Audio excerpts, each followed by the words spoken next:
Monkey.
Testing. Oh man, why my camera's always looking terrible? Let's go, baby. Let's go. Welcome in, everybody. Welcome in. I gotta fix my lighting on the webcam because I had it on daytime settings. What is going on, everybody? Yo. Let's go, baby. Let's go. Oops. Right here. There we go. What's going on, everybody? The draft is finished and we have smiles on our faces. We have smiles on our faces after a New York Giants draft. When was the last time? Well, I mean, last year was okay, right? But we still had a lot of people with the whole quarterback thing. This thing will not stay. It won't stay. It will not stay. All right. Give me a second. It won't stay. All right, guys. Yes, we got a lot to talk about today, man. We have a lot to talk about today. And then we're also going to take some time as well and go over the press conference that Schoen and RoundTable had. I didn't watch it yet, and they're kind of talking about the draft class, and I guess it's going to be their mindset in drafting these players. I haven't watched it yet. Maybe you guys have, but I want to check it out with you guys and talk about that. Also, got my Red Bull here, so we're gonna be up all night, guys. I had to take a nap today because my eyes were absolutely shot from how long I've been staring at a computer screen. It was like from when I woke up to like now. Even I had to take a nap, so I was gonna do this earlier. But yeah, the draft is concluded. We got a lot of work to do after I finish here. I'm gonna be watching a lot of film. I'm gonna be getting ready to make the total draft class analysis and grades and talk about them in depth. You guys saw the videos I made about the draft picks that we made. But I want to go into like a more in-depth, video like I always do. And then undrafted. Then the underdogs. That's one of my favorite. A lot of you guys actually found my channel. A lot of the OGs found my channel from when I used to make the undrafted content, because not a lot of people were doing it at that time. But what's going on? Everybody put your W or L's in the comments, in the chat. Let me hear what you guys think about this draft. And I said it. What did I say? You guys remember that video I made about, what was it, last week? Maybe a week and a half ago, when I said the Giants revealed their draft plan? A lot of you guys were like, KB, nothing was leaked. This is clickbait, KB. This is clickbait. Was it? Because that video was about their top 30 visits. Was it? How many draft picks did they have? Let me check. 1, 2, 3, 4, 5, 6, 7. Okay, so they had 7. So they had seven picks in 7 rounds. They had 2 in the 7th round, no 6th round picks. So they had 7 draft picks. 6 of them were top 30 visits. Okay? 6 of their 7 draft picks were top 30 visits. Remember what I said in that video, that Schoen and the Giants organization really value their time that they spend with these prospects on top 30 visits, and they prioritize them. Now, we've seen a lot of prospects be drafted by the Giants in years past from top 30 visits, but never has it been 6 of the 7 players that were drafted were top 30 visits. So listen, that video I made was not clickbait. That was true. The Giants did reveal their draft plan. Absolutely they did. Absolutely they did. I didn't get a chance to, I mean, I saw some of the undrafted signings. I just don't know who they are, but do not worry. I'm gonna know everything there is about them by the time I make my undrafted free agent videos to give you guys all the information on these guys. I'm gonna give you everything you need to know about the Giants undrafted free agent class. I usually like to wait until that's pretty much set. Obviously, there's always pieces moving around throughout the process from here to like June when minicamp starts and stuff like that. So there's gonna be a lot of moving around, but once they get a good list going, I'll start making my video. I'll start like concocting it. So let's go everybody. A lot of W's. We see a lot of W, big time W. L to the rest of the league because the Giants are back. Absolutely. Why the heck is it showing it like this? Hold on. Why is the style like this? There's a theme. Minimal. That's what we like. That's what we like. Why was it showing bubble? I never have it on that setting. Never. It's ugly. That one's a lot better. But shout out to everybody in the chat. Drop a like. Yeah, everybody drop a like. Drop a like if you guys were enjoying the draft process on my channel. You guys loved following along. Thank you guys. A huge thank you. I say this at the end of like the draft process because I feel like this is like a new beginning. This is like the end of a year because I know the new league year starts in March, but this feels like, you know, the end, and then we kick it off in the beginning of the season in August. But I always say this every year at the end of the draft. I want to thank every single one of you guys that have supported my channels over the years, especially this season. All the OGs on the channel, all the new subscribers on the channel, any casual viewers out there, whatever the case is, I want to give a huge thank you to all of you guys out there, because without you guys, I would not be here making videos like this. I would not. I'll tell you what. I will tell you what. I love football. I love this, but it's because of you guys that I like go in depth on all these prospects and write down my own notes and go watch hours and hours of film for you guys. So thank you guys so much for all the support, man. Thank you guys for all the support, because I wouldn't even be doing any of that stuff if I didn't have people that watch me. So shout out to everybody here. We have a Dinkelberg with a $2 super chat. Says Jackson Dart looks like a Disney Channel bully. Hey, not too much on my quarterback. Not too much on my quarterback. You understand me? Dinkelberg? Don't mess around and get banned over here, huh? Huh? Not too much on my quarterback. That's my guy. That's my guy. Listen.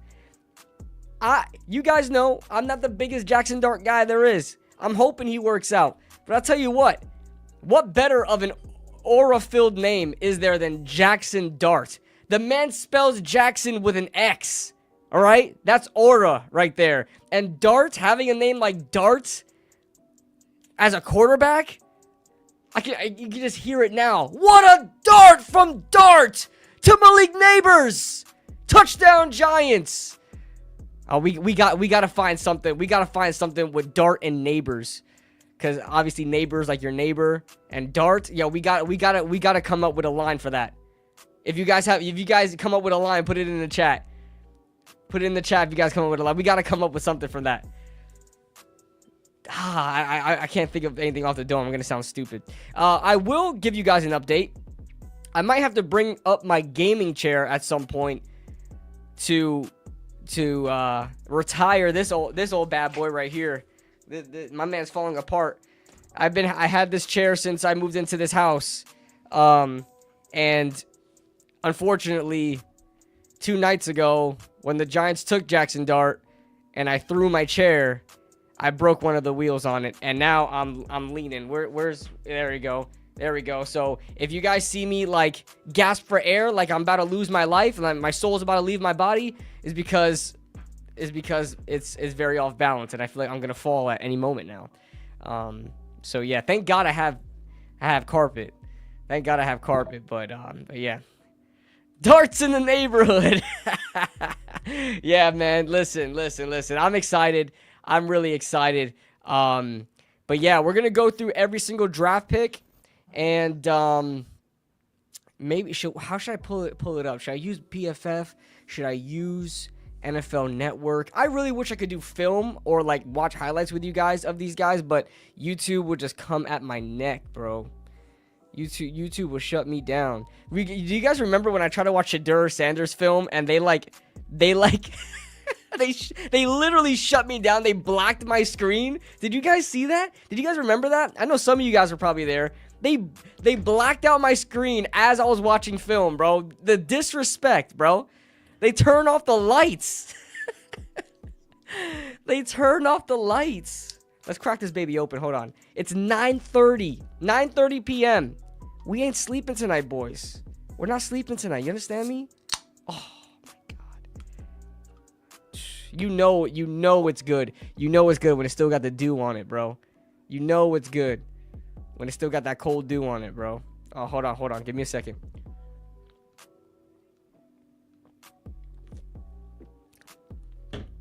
Wow. Nothing's better than a nice cold can of battery acid. Nothing's better. Jax throws another dart to his neighbor. I love it. Listen, the future is bright in New York, man. The future is so bright in New York. Let me see if there's something I can view that we can go through all the draft picks together and kind of give you guys a visual at the same time. Let me see if there's something like that. By the way, guys, if you guys are just popping in here, haven't hit that like button yet, what are you doing? We just had one of the best drafts in a long time for the New York Giants. Show some love. Hit that like button. More draft content. The draft is over, but the content ain't over. You guys understand what I'm saying? The draft is over, but the content ain't over. Make sure you guys hit that like button as we continue to do this all season long, year-round, baby. Year-round. Let's use the draft tracker from NFL. Let's do that. Should we do that? Let's use the draft tracker. I love PFF's website, though. I do, but do they have a draft tracker for PFF? Let me see if I can use PFF's draft tracker. Let me get a new tab here. PFF draft tracker.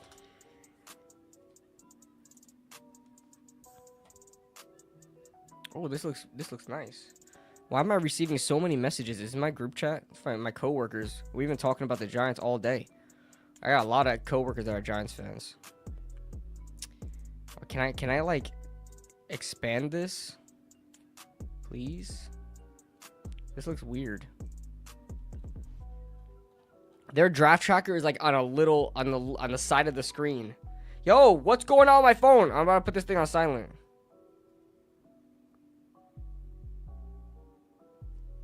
I'm sorry.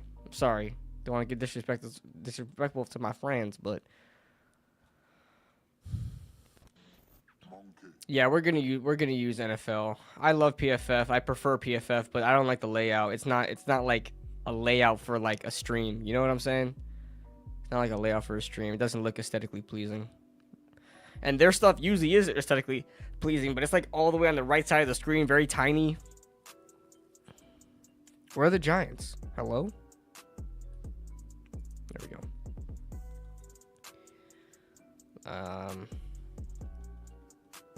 All right. Boom, boom, boom, boom, boom. Ooh. I gotta make sure I don't X out where I was on my film for Jackson Dart. Guys, I've been watching a lot of Jackson Dart. I'm going to try my best to like Jackson Dart as much as I can. I'm gonna try my best. I want to see the best in him. I want to see the best in Jackson Dart. Okay, one thing I have a problem with Jackson Dart is that throwing motion, bro, is his release, man. That foot, like he like throwing the ball like he's a baseball player. I don't even know how he gets away with that.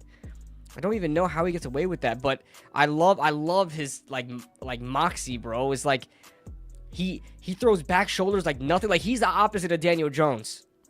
I don't know. Listen, I know we talked about how he's Daniel Jones with aura, right? But that was an absolute. That was a joke. It was a joke. It was obviously heat of the moment. We said he was Daniel Jones with aura because we got upset he was drafted or whatever in the first round. But he is opposite of Daniel Jones if you watch him play. You know, if anything, he needs to check down more. If anything, the man needs to check down more than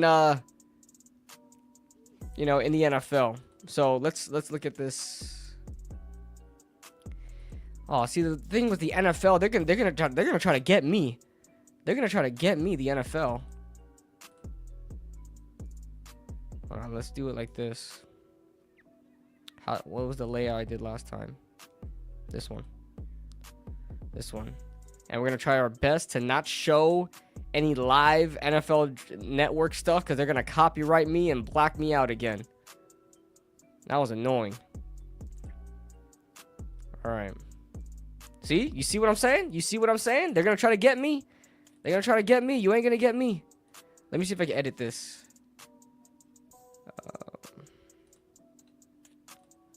Can I edit this? I'm gonna edit this one and make... Yo, there's people partying outside, bro. I hope it doesn't show up on my mic. Update layout. Save as new layout. No, I don't want to save as new layout. Matter of fact, we'll just do it. Oh yeah, it's a new layout. That's fine. We'll do it like that. Boom. All right. Everybody says, let's go, Dart. Yes, sir. Yes, sir. Yes, sir. I have a feeling. Yo, whoa, Jaden. I was about to highlight that comment, bro. What the hell? You just woke up from a nap? I did, Hazelnut. I did. I woke up from a nap. I had to take a nap. Because my eyes were like shot. My eyes were shot looking at a screen all day and watching film and stuff like that. He's 10 times better than Daniel Jones. Yes, and he's a better prospect. Hey, Bushwick. Let's just keep the spamming down. I don't want to. I know you're hyped up. I know we're all hyped up. Let's keep the... Sir, yes, sir. Yeah. But all right, let's go. All right, so obviously, yo, they're trying to get me, bro. They're trying to get me. I think I can get away with that. But all right, pick number. Let me pull up the chat. I'm so sorry, guys. I gotta pull up the chat because I can't see. I don't have a dual monitor system here. Pick number 3, Abdul Carter. Damn, that sucks. Pick number 3. First round, Abdul Carter, man. Abdul Carter. Edge rusher out of PSU, Penn State. Please don't show video, NFL Network. Look at his prospect grade. It's like very rare you're going to see a 7.0 out of somebody. Round 1. I don't like this. I don't like the layout. You know what? We're just going to do it. Fuck it. We're doing live. We'll do it live. It's just me. I'm not doing it. I'm not doing that whole layout thing. It's so annoying. I don't like it. Abdul Carter, baby. Abdul Carter, edge rusher out of Penn State.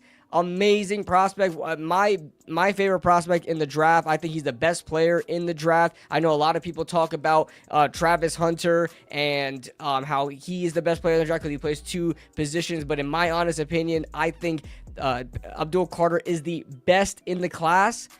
And best edge rusher in the class, and I think his ceiling is even higher. Usually when you have these guys that are best in the class, you kind of know what they are what they are, and they're the best at what they are, and you know there's not much room for growth because they're already so good, right? But when it comes to Abdul Carter, bro, this is going to be his 2nd season ever being a full-time pass rusher. He spent the majority of his collegiate career and, like, I guess maybe in high school as well. I don't know too much about his high school career. But as an off-ball linebacker, and he comes in becomes an edge rusher and just completely lights it up and separates himself from everybody. Like, he is clear-cut the best edge rusher in this draft class, and he doesn't even know pass rush moves yet. I mean, he's shown pass rush moves, but he's not been known to string a whole combination together and really use a plan. You know, you can see that sometimes he doesn't know what he's doing, quite frankly, and he's just using his pure athleticism, and it still looks amazing. As far as how it goes, how he translates to the New York Giants defense. Listen, I know a lot of people were upset about this pick because you think that because we have Kayvon Thibodeau that we can't use Abdul Carter. I mean, this goes everything against the New York Giants have done when they've won their Super Bowls. We can go back. I know everybody likes to use that whole, OC, Justin Tuck, JPP, Matthias Kiwanuka, and then in 2007 it was OC, Justin Tuck, Matthias Kiwanuka, and Michael Strahan. Like, the Giants have always flooded their pass rushers and had a good, healthy rotation in there, and it works, right? It works. So the Giants doing this, it works, and I'm so happy that they brought in Abdul Carter. You can never have enough pass rushers. You can never have enough guys on that line, and as long as you get a good, healthy rotation in there, you will be fine. Now, the only thing I have to worry about is Shane Bowen. The only thing I have to worry about Shane Bowen, how is he going to utilize these guys, and is he going to utilize everybody to their strengths? Is he going to be using everybody to their strengths? That's my biggest thing. But, however, that does not mean I don't like the pick. I love the Abdul Carter pick. I'm going to save my grades and stuff like that for my video I'm going to do, but this is just going over every one of the other prospects. All right. Round 1, pick 25. Everybody saw it coming. I saw it coming. I said it in my last final mock draft. I said the Giants are going to trade up for Jackson Dart. Now, I said that with the belief that Shedeur Sanders was not going to be on the board. I thought Shedeur was going to be taken, but that became a whole huge story in and of itself, for 2 days. But the Giants trade up for Jackson Dart. They only give up the 99th overall pick in the next year's third. Man, if he works out, nobody is going to be complaining about 2 third-round picks. Nobody is going to be complaining about 2 third-round picks if he works out. So, I don't mind it. I said it from the get-go. I didn't even want Shedeur, and I didn't even want Jackson Dart. Everybody knows that. But I also said, if you're going to get your guy, if you're going to get a quarterback you believe in, Joe Schoen, you better do what a good GM would do and trade some capital. You have some capital, trade some capital, and go get your guy and make sure you secure a 5th-year option. That is the draft plan I said a good GM would do. And that's exactly what he did. Now, I could not like Jackson Dart, right? I could not like Jackson Dart, but I completely respect that they go ahead and get him, who they believe is their guy. It's Brian Dable's guy, really. Similarly enough to what we saw from Dave Gettleman when Pat Shurmur got his guy in Daniel Jones. Brian Dable is getting his guy in Jackson Dart. Now, I don't want to bring back any bad memories for you guys, but I'm just kind of relating it, where it's not really the GM's guy, it's really the coach's guy. So they did that, and they got the 5th-year option. So if Jackson Dart works out, I know a lot of people were like, hey, like, why on earth did the Giants, like Colin Cowherd, oh my goodness, I'm going to make a video on him as well. He went into a whole rant for the New York Giants saying how bad the Giants are and they messed it up, and how can the Giants do this when Jackson Dart would have been available in the 2nd round. It's not about that, man. It's not about that. Would he have been available in the 2nd round? I don't think so. To be honest with you, I don't think so. I think a team like the Pittsburgh Steelers would have jumped on it, and not Steelers. The Rams. Why did I say the Steelers? The Rams would have jumped on it because the Rams were rumored to want Jackson Dart. And what happened? The Giants jumped 1 spot over the Rams, got Jackson Dart, and what happened? Like 2 minutes later, there's a trade. The Rams just traded down with the Atlanta Falcons. The Atlanta Falcons gave up a lot for James Pierce. Woo! They give up a lot for James Pierce, and they got an edge rusher. We didn't even need to give up a 1st rounder, and we got a quarterback out of it. Did you see Mel Kiper crash out today? Yeah, he was, Jaden, he was crashing out since day one. He was crashing out since night one when it came to Shedeur. And listen, I'm with him. I for the most part, I'm with him. About Shedeur falling. I think he took it like way over the top. Insane. I think he's just trying to get his credibility back. I really do think that, because he's not credible to a lot of people anymore, including myself. But yeah, shout out to Jackson Dart. His strengths, his weaknesses. His strengths, his weaknesses. Strengths. He's got a lot of moxie, right? He's got a lot of balls, right? He throws himself into danger a lot. You know, you see guys like Josh Allen, where who was it that compared him to Josh Allen?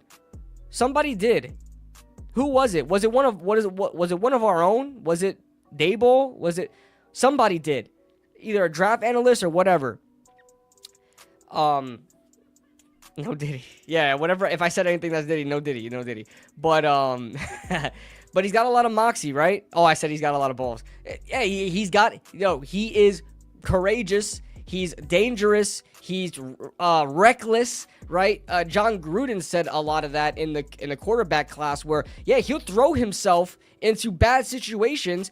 And listen, it's not even just him. I was just watching 2022 film on Jackson Dart, and they were playing Alabama, who consistently has one of the best front sevens in the NFL. Alabama, and he ran either 3 or 4 straight quarterback dives or quarterback runs, quarterback keepers, like in the red zone to try to punch it in. Like they didn't have Quinshon Judkins at the time, or didn't have a really good running back. They threw him into a lot of trouble as well, and he embraced it. He embraced the contact. He doesn't shy away from it. He's not the biggest guy in the world at 6'2", 225 or 223. Not the biggest guy in the world, but he's got a lot of courage, man. I will give him that. As far as his ability as a quarterback, listen, it's really hard to gauge what he's going to do at the NFL level because of the offense that he's in with Lane Kiffin. It's either deep down the field or it's one read RPOs. That is everything from Lane Kiffin's offense. It's very boom or bust, right? And even the short throws, a lot of room for yak yardage where, you're reading an RPO, you can take a slant to the house or whatever it is, or he keeps it. And he's got a decent arm. Now, I think his arm is a lot better than what is shown on film because of his throwing mechanics. His throwing mechanics is god awful. It's not good, right? And listen, I'm not one to completely take a guy off my board for throwing mechanics because I'm a huge Cam Ward guy. His throwing mechanics is ass. Not his throwing mechanics, his footwork and his stance and his release is like, it's not good. It's very nonchalant, right? It could be even better if Cam Ward were to adapt with that. But when it comes to Jackson Dart, it's the same thing. I think Jackson Dart has a decent arm. It's not a weak arm. It's definitely not a strong arm like a lot of people like to say. I don't know why people say that. It's not a great arm. It's like it doesn't have a lot of oomph to it. There's not a lot of velocity to his throws. He puts everything into his throws. So like it's not like phenomenal, but it's a good arm. It's a good arm. It's an NFL arm. He throws tight spirals. He's fairly accurate. A lot of in-breaking routes, he just can't hit these guys in stride often. A lot of the balls like get short or behind the receiver, and guys gotta adjust to it. So a lot of passes are very, I wouldn't say inaccurate, just the placement isn't there. I wouldn't say inaccurate, the placement isn't there, but there are sometimes he will thread a freaking needle. That's the thing with Jackson Dart. It's like I wish the best of Jackson Dart was just happen the majority of the time. Like you can never expect a quarterback or any player rather to really play at their best like all the time, right? But when you have a first round prospect, a potential franchise quarterback, you would love his best plays, his best traits, his best moves to happen more often. And unfortunately, I just don't see it that often from Jackson Dart. There's a lot of inconsistencies there, and he's like consistently inconsistent is what I'm getting at when it comes to his ball placement, accuracy, arm strength, things like that. Even footwork. There are some times where he throws the ball and I like the footwork, I like the release, and then other times it looks completely forced. It looks like he's putting everything into that throw and really putting his arm under a lot of stress. So that's the gist I get from Jackson Dart so far. When it comes to reading the field, it's very inconsistent as well. But then again, Lane Kiffin's offense doesn't force you to read the field that well. You're reading a couple of routes. You don't have much of a progression. A lot of these routes that are run are phantom routes, routes that are not even supposed to be thrown to. It's supposed to get other routes open. So you know, when he doesn't see that open, there have been plenty of times where, like, you compare and contrast Shedeur Sanders' film to Jackson Dart film, where Shedeur Sanders, even if he's running some sort of RPO or some sort of quick game passing and it's not there, he'll hold the ball, sometimes for too long, but he'll hold the ball and he will wait until somebody gets open and try to make a play downfield. That's what I loved about Shedeur Sanders, especially in the pocket, where he's gonna stay in the pocket, make the play, make the throw, find the receiver open, get through his progressions. Jackson Dart, on the other hand, has to learn how to be a quote-unquote pocket passer.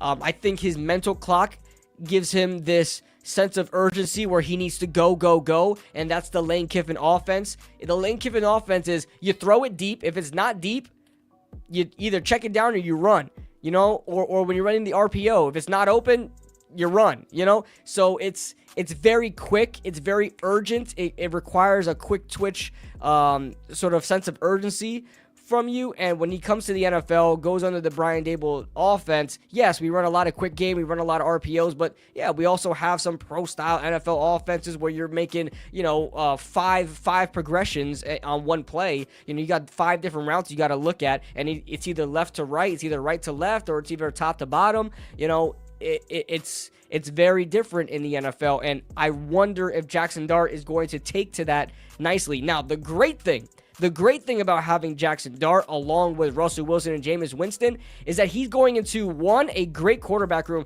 Say what you want. I know these guys are memes. Russell Wilson's a meme. Jameis Winston is a meme. And, of course, Tommy DeVito is a meme. I don't even know what Tommy DeVito's future is on this team. But these guys are memes, right? But they've all had success in the NFL. I mean, the top 2 guys, right? Russell Wilson and Jameis Winston have had success in the NFL. He's going to be able to learn from them, and he's not going to be thrown into the fire immediately. Jackson Dart should not, if everything goes right, should not play this year. Barring an instance where we are beating the brakes off of a team and they throw in Jackson Dart to get some reps. Or maybe we are getting absolutely freaking destroyed, 45-0, and then they throw Jackson Dart in there to get some reps. That's the only time we should see Jackson Dart on the field, right? Similar to, like, remember when Daniel Jones came out in that week 1 game against Dallas in his rookie season where he wasn't supposed to play at all, but we were getting our asses kicked and he just came in for a couple plays. You guys remember that? And we saw him run and we were like, oh my God, we haven't seen a quarterback run like that in a long time for the Giants. But yeah, Jackson Dart should not play. And that's why I'm going to give him a lot of grace, because he's not a finished product. You know, that'll be like judging Jordan Love. That'll be like judging, and like Jordan Love, I believe it was a 26th pick or something like that. Jordan Love was traded up for right around that range, and they got him, right? Did they trade up for Jordan Love? They did, right? It wasn't just a first round pick. They traded up for him, right? I'm not going to look it up. I think they traded up for him. It was right around that area. And that would have been like judging Jordan Love based on what we, what we've seen on film. So I'm not going to judge him yet. I don't know when Jackson Dart is going to take over. I don't know if he's going to take over in 2026. I don't know if they're going to give him another year like Jordan Love did. Jordan Love started, I believe, in his 3rd season. I don't know. But I'm happy that we have Jackson Dart on a 5th-year option for that exact reason. Because if Jackson Dart has one good season and in his first season starting, and we're forced to try to pay him, we're going to pay him a lot of money for only a short sample size. So I spent a lot of time on Jackson Dart, but come on, I don't think we can just move off of the possible franchise quarterback for the New York Giants that quickly. Like, if there's one prospect I got to talk about the most in this stream, it's Jackson Dart. You know, it's Jackson Dart, and I'm trying to convince myself at the same time to really embrace this. You know,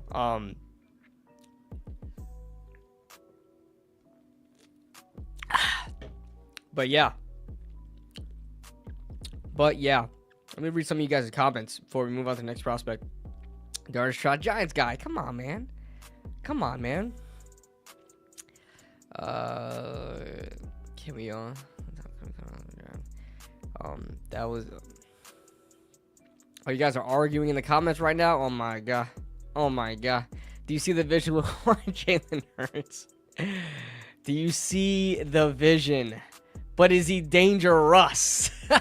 Hey, I'll tell you what. He's gonna learn that dangerous from Mr. Unlimited. Come on, baby. Come on, baby. All right, so our next prospect, Darius Alexander, with our third pick. Man, I am so upset at myself. I killed it. I ain't gonna lie to you, and a lot of you guys did too. I can't take all the credit for myself. A lot of you guys did too. These first 5 picks, a lot of you guys nailed on the head. And I nailed these picks as well. I knew it was Abdul Carter. I knew Jackson Dart was going to get traded up for. And then I knew we were going to get a defensive interior guy with that 3rd round pick. I knew that was the next best option to get there because of how good that group was in day 2. But I didn't think Darius Alexander was going to be there. I had Darius Alexander coming to the Giants either 2nd or 3rd round pick like the entire draft process, but I don't know. Last minute I was like, yo, Darius Alexander just isn't gonna be there, bro. That guy is just so good. Alfred Collins is probably gonna be the guy that we get, so I predicted Alfred Collins with the 65th pick, and it wound up being Darius Alexander. So I'm like, damn it, but I still nailed that pick. Darius Alexander, man. What's not good to say about him? Yes, he's coming from Toledo, but I apparently he wanted to stay in Toledo. He didn't want to leave the team, which I highly respect. I highly respect guys that don't want to leave the team and want to create a legacy somewhere and don't want to give up on the guys that he's with. Think of like Larry Fitzgerald back with Arizona. Like Larry Fitzgerald had every opportunity to leave Arizona and he never did. He stuck with them until the end. And similar to like Darius Alexander staying with Toledo, you know, we've seen guys like Quinyon Mitchell come from Toledo, so they have a little bit of a pedigree when it comes to a couple of prospects here and there working out in the NFL. And you know, you look at Kareem Hunt as well. So Darius Alexander, your typical 3-tech, in my opinion, 3-tech with a lot of pass rushing ability and can stop the run fairly nicely. I know a lot of people may have some issues with him stopping the run, including himself. I believe, shout out to Big Blue in the Bronx. I saw Alex in here not too long ago. I don't know if he's still in here, but he also interviewed Darius Alexander, and he asked him, what is one thing you need to work on? He said he wants to work on being better in the run game. So shout out to him, because his PFF grade against the run is like in the 90s. So apparently he feels like he needs to work on that. But he's also a good pass rusher as well. He's also very good in the pass rush game as well. So, like I said in the video with Darius Alexander, I believe his best season was like 7 sacks as a 3-tech. I think last year, not in 2024. I believe in 2023, he had like 7 sacks or something around that range. But explosive off the snap, explosive. You know, he's like the little bit of a lesser tier version of Derek Harmon, right? Derek Harmon is extremely explosive off the snap, and can fit himself through the gap right off the snap, get it right around the interior offensive lineman. He's just quicker than you. He's just quicker than you off the snap, and he's very, very violent with his hands. Darius Alexander does not stay still. He's like a 3-year-old that you take their toy away and you try to get near the 3-year-old and they're just thrashing around, right? Or you take a 3-year-old away from one of their games or toys and you try to get them away and they're just like, oh my god, I can't control this kid because he's just moving around everywhere. That's Darius Alexander for you. As soon as the ball is snapped and he's trying to thrash around to get to the quarterback, his hands are extremely powerful. I tell you right now, you watch him on film, though I think I wrote that in my notes too. You watch him on film and just by the reaction of these offensive linemen, of them getting their hands put on them, you can tell they're feeling it. You can tell that Darius Alexander has some powerful hands. So he knows where to put him. He knows that you know, the inside leverage. He knows how to keep his pad level down as well. I saw a scouting report or two saying that he had bad pad level. I didn't really notice bad pad level. Maybe it was just sometimes, but I saw for the most part he had good pad level, able to get a good leg drive in there to push those linemen back and force them to use an anchor and force them to get stationary with their feet, and that's when you strike, right? That's when you strike. So he's gonna be a good what the heck? Oh, that's outside. I thought my screen, I thought my chat was my phone was like, the volume was on. But he's going to be a good yin and yang to Dexter Lawrence, because we all know Dexter Lawrence is quick for his size, right? He's quick. He's agile. He's quick for his size. But when it comes to Darius Alexander, that, oh my God, that combination, bro. That combination. Oh my God, bro. I can't wait. Who are we playing week 1? Who are we playing week 1? I feel bad for that team. They're not going to have any film on these guys. They're not going to have any film on our defensive line. They're not going to have any idea what the hell is going to hit these guys. Dexter Lawrence, Darius Alexander, Abdul Carter, Brian Burns, Chauncey Golston, Kayvon Thibodeau. My goodness, man. Oh, my gosh. You can't help but get excited. You can't help but get excited. Oh, my gosh. I'm super excited, man. I'm super excited. Darius Alexander is a phenomenal pick. Maybe some of you guys don't know him, but you will. You will. You will. Let's move on to our next pick. 99th overall. 105th overall. Did I put 99th? Oh, no. No, I didn't. Okay, I thought I messed up. No, I put 105. Good. So, 105th overall, running back Cam Skattebo. Cam Skattebo. I right in the beginning of day 3, I put out my big board. I said the Giants are drafting him, and they did. He was probably the best prospect on that top 30 visit. Of the top 30 visits list, and I was just operating off of that because I assumed that they wanted to attack it again, because they brought in some guys on the top 30s, man. They brought in some guys. Usually you see a lot of no names in there, a lot of local guys, a lot of guys from smaller schools that they want to get to know a little bit more for late round prospects, but they brought in a lot of guys, especially at the running back position, and one of the last guys available there in their top 30s was Cam Skattebo, the running back. And I thought, hey, this is going to be a guy that they're going to go after. It was for running backs, for me, it was him and Damian Martinez. What on earth happened to Damian Martinez? How the hell did he fall to in the 7th round? Talk about a travesty. He's a day 2 guy to me. Maybe late day 2, but a day 2 guy for me. Damian Martinez is good. He's good. But Cam Skattebo, man, the only issue, and I love Skattebo. I love Skattebo. We'll get into a little bit of a breakdown of how I feel about him, his pluses, negatives, all that stuff. Cam Skattebo, the thing is with him, I don't know if he necessarily fills what the Giants need, right? He's a great talent. I don't necessarily know if he fits what the Giants need. The Giants need a short yardage back to get them some tough yards that Devin Singletary and Tyrone Tracy can't get themselves.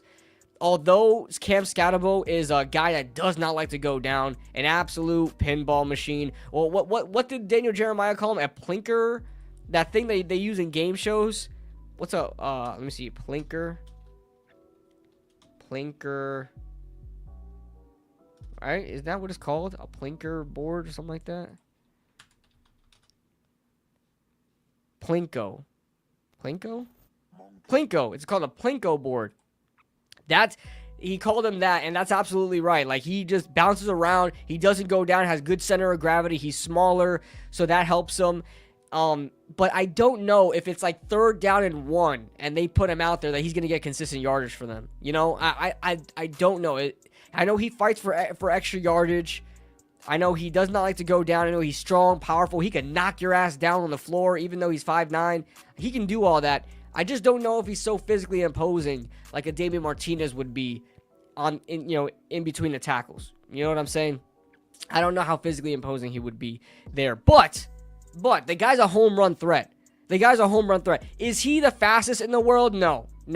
Tyrone Tracy may be faster, but when Cam Skattebo is making jump cuts, because he makes great jump cuts, when he's making a jump cut and bounces outside and hits one guy down and slips off 3 other tackles, by that time the defense is already exhausted and trying to bring you down. It's going to be a foot race down the field, and he's shown that a lot at Arizona State.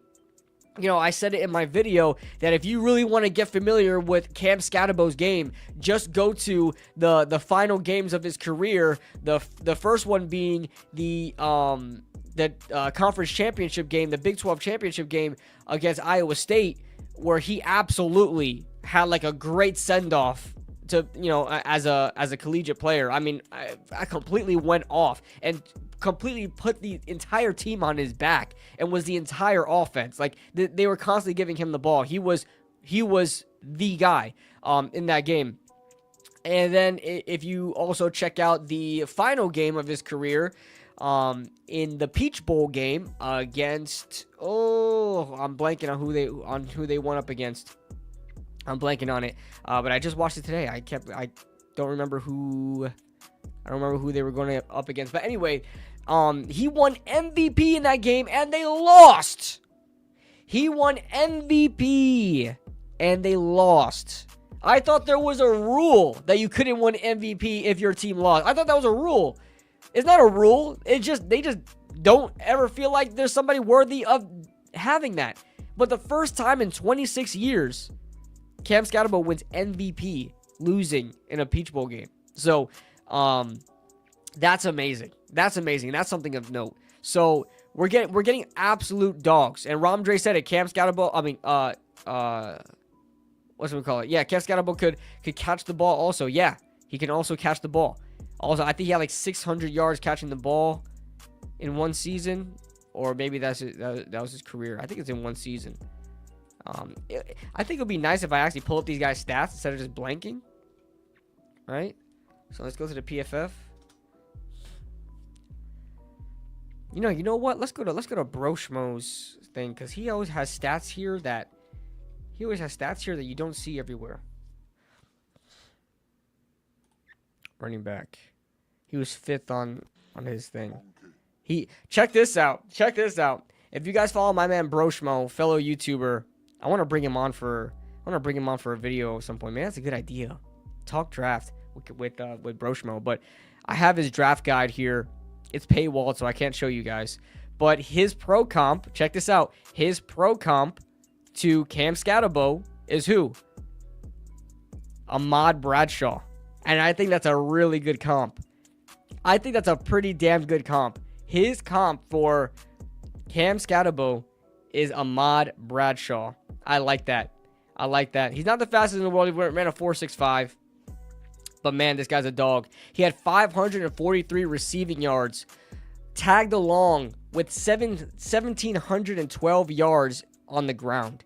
This guy was an absolute powerhouse for his team. He was a production machine.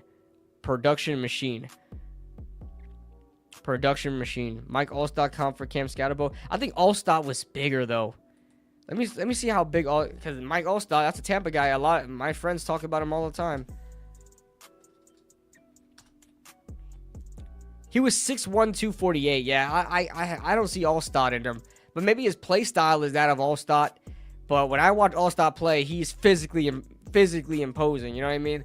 Cam Skattebo, you would never know he packs that kind of punch. I mean, he looks like a little tree stump because he's very stocky for his size. But Allstott was like somebody to fear. You know? But, yeah, Cam Skattebo, let me see his missed tackle forced per carry. He had 102 missed. Okay, check this out.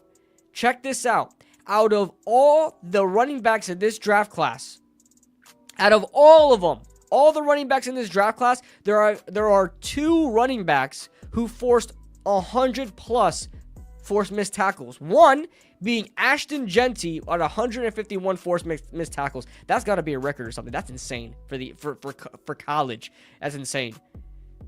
151 forced missed tackles on 2,597 yards.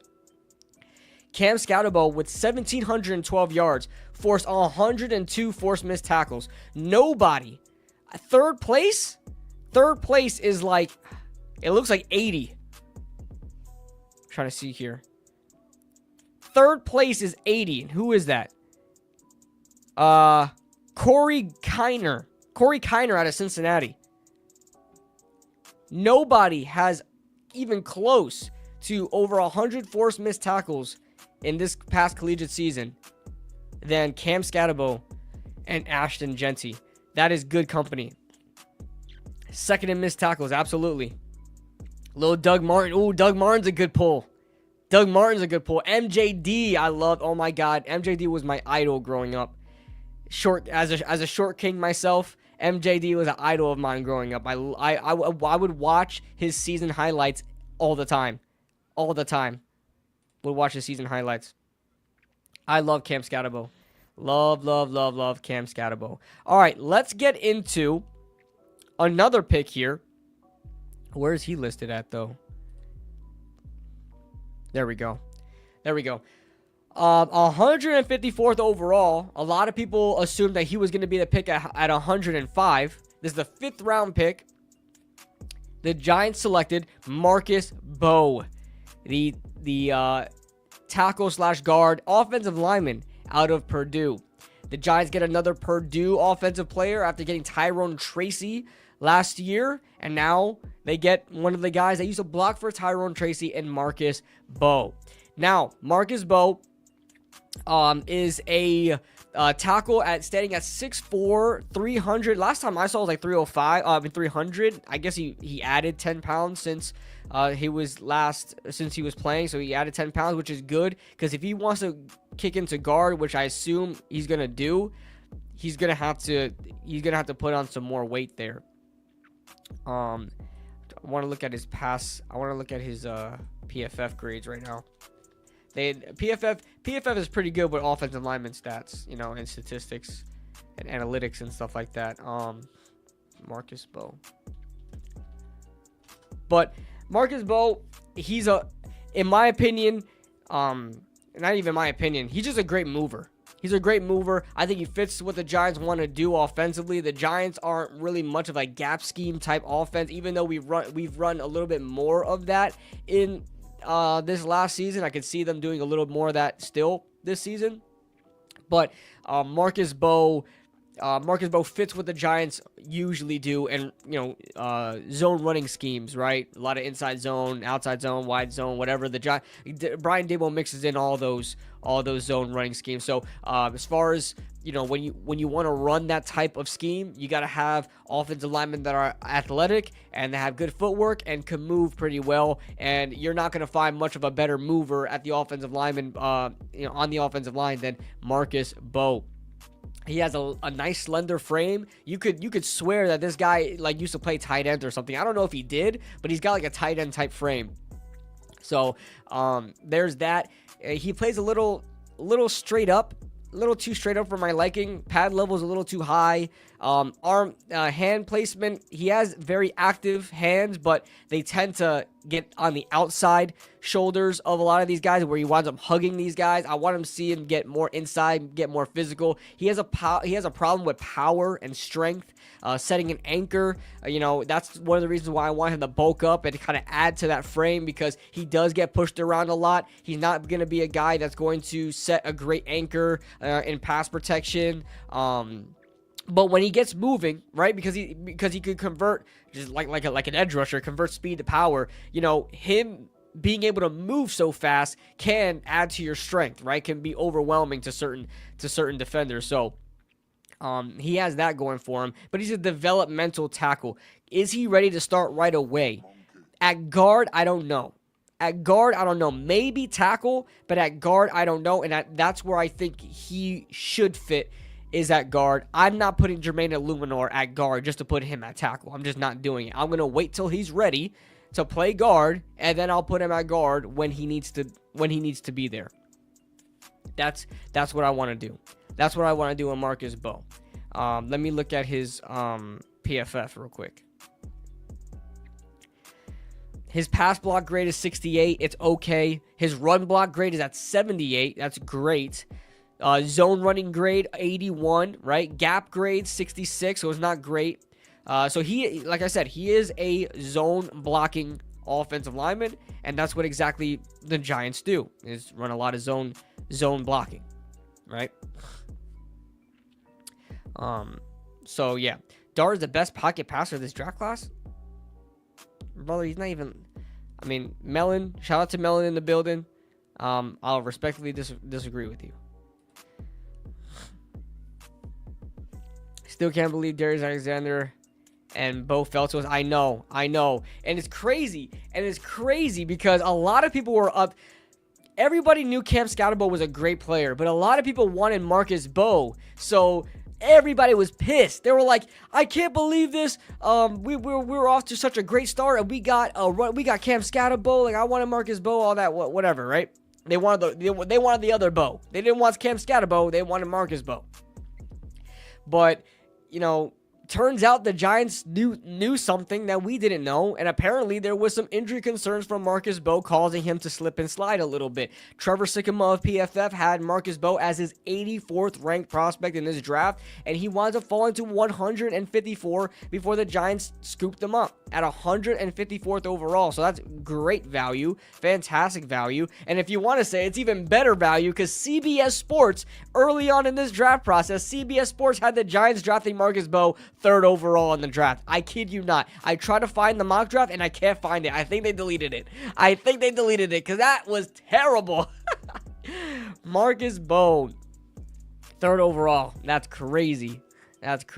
But a lot of people liked him. A lot of people wanted him. They got him. So we got the best of both worlds. It wasn't between Mbow and Skattebo. We got both. Both.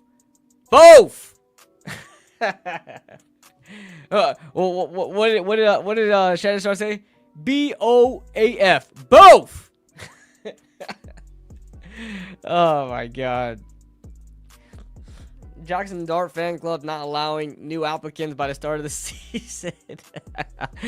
I better jump on the train then, huh, Jaden? That's why I gotta watch this film. I gotta watch more and more film, man.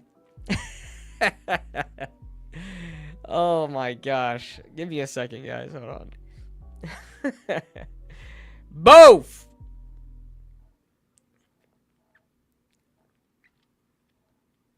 Boom, boom, boom. Hello? My phone's just acting up real quick. Hold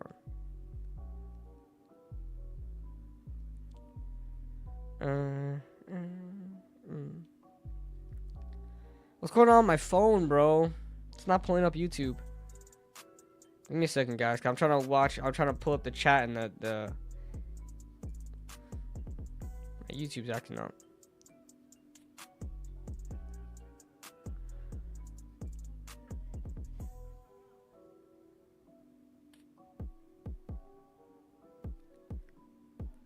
All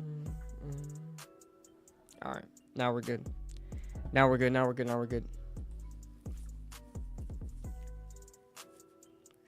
Boeing. New Jack City. Who said that? Who said New Jack City? Somebody said New Jack City is the toughest one I've seen. Yeah, I saw it on Twitter. I'm trying to remember where I saw it from. Give the Mbow and Boo show. Yeah, we got it. Listen, we got the two Bows. We got Dart. We got Neighbors. We gotta figure out a name for Dart and Neighbors, right? But man, I'm so excited. Shout out to everybody in the chat. We've got 87 people here on YouTube, 22 people here on Twitter, 109 total. Shout out to everybody in the building. If you guys are on Twitter, join us on YouTube, man. Join us on YouTube. And join in the chat. Join in the chat. But yeah, man, I really want to be a part of the. I want to be in the Jackson Dart fan club, bro. I really do. I'm gonna watch as much film as I can to get in that club. But I want to be authentic about it. Also, just a quick note of Mbow and his pass blocking. He only gave up 3 sacks in college in the 2024 season. gave up 1 sack in 2023 and no sacks in 2022. So he's not a guy that's a huge reliability in college, and hopefully that transfers into the NFL. And just so you know, in the NFL, you give up sacks. In the NFL, you give up sacks. I know in college it's very rare that a lot of good offensive linemen are credited for sacks, but even great offensive linemen give up sometimes 5-6 sacks in a year. It's the NFL. It's the best of the best. You're going to lose some.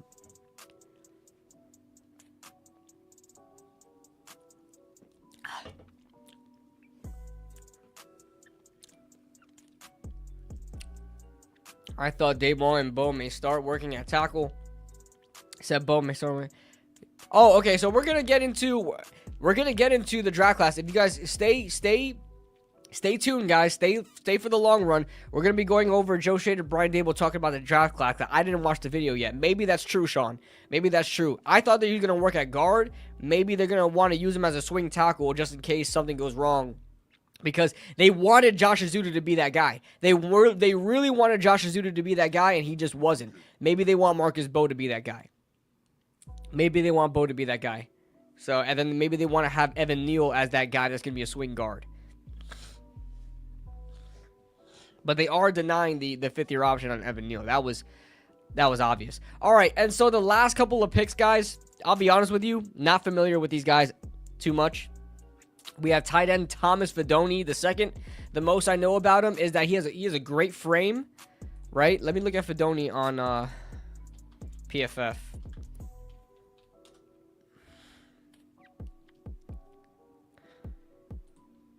Does he even have a PFF profile?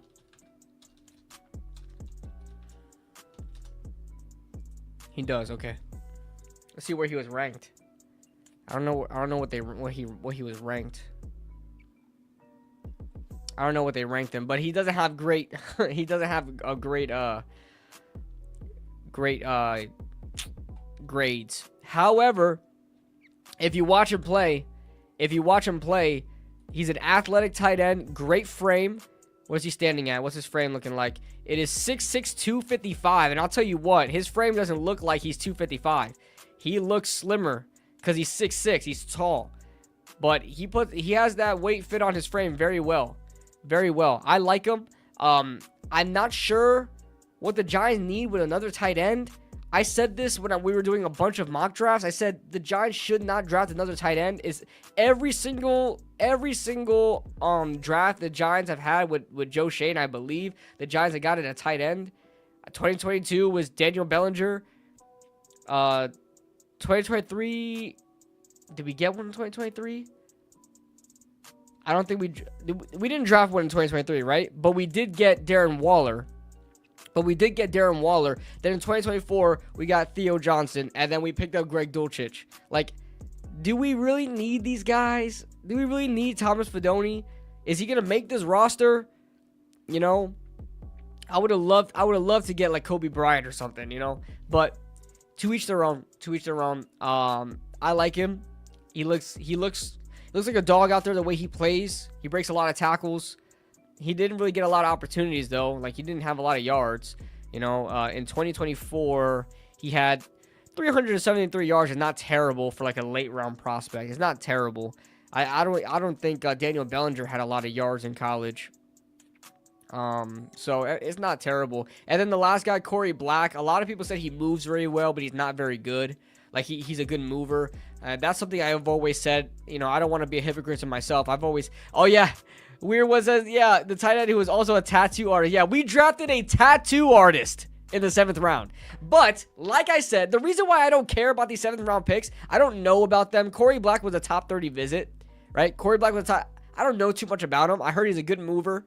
Just not great as a corner, but nothing can hurt me after those 5 draft picks. Nothing can hurt me. I'm not affected whatsoever. I love those 5 draft picks so much that you could have drafted my grandmother. You could have drafted my grandmother with a 7th round pick, even the first 7th round pick, and I'm still gonna say it's like an A+ grade of a draft. Like, it was so good that I don't care who you drafted in the 7th round. But did I have preferences? Absolutely. Absolutely. I would have loved to get like a Nias Peebles or something like that with our. I don't know if a Nias Peebles. I think he got taken before any of our 7th rounders. But there were guys that I wanted. Damian Martinez listen, maybe Damian Martinez was rich, right? Maybe. But the value is there. You know, we got Cam Skattebo. You know, if Cleveland could do it, Cleveland took Quinshon Judkins and Dylan Sampson. Why can't we get Cam Skattebo and Damian Martinez? Come on. I would have loved it. And we can send Devin Singletary home. You know? So, there were some preferences that I wanted in the 7th round, but listen, nothing is going to affect how no 7th round pick is going to affect how I feel about the draft. And Kobe Bryant went undrafted.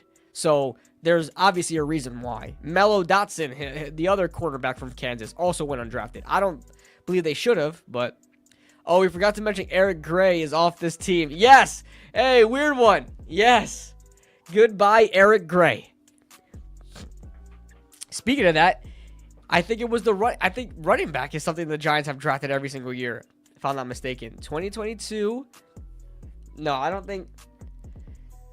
Did we take one in 2022? Because I know 23 was Eric Gray. 24 was Tyrone Tracy. And then 25 was. Yeah, so we drafted 3 running backs. So is there any position that we drafted every single Joe Schoen draft? Is there any positions? I don't think so. Yeah, we did not pick up the 5th-year option on Evan Neal. We did not. So those were the draft picks, man. All right, I want to get to the video.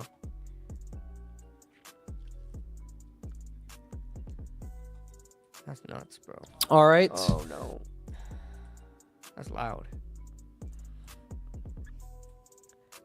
All right, let me put this background music down, guys.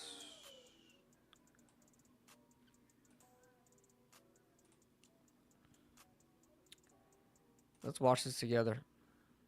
Where should I put this? I have another one. This one. There we go. All right, let's watch this together, guys. Here we go. This is Joe Schoen and Brian Daboll. See, why is my chat not pulling up? I don't understand. YouTube's phone.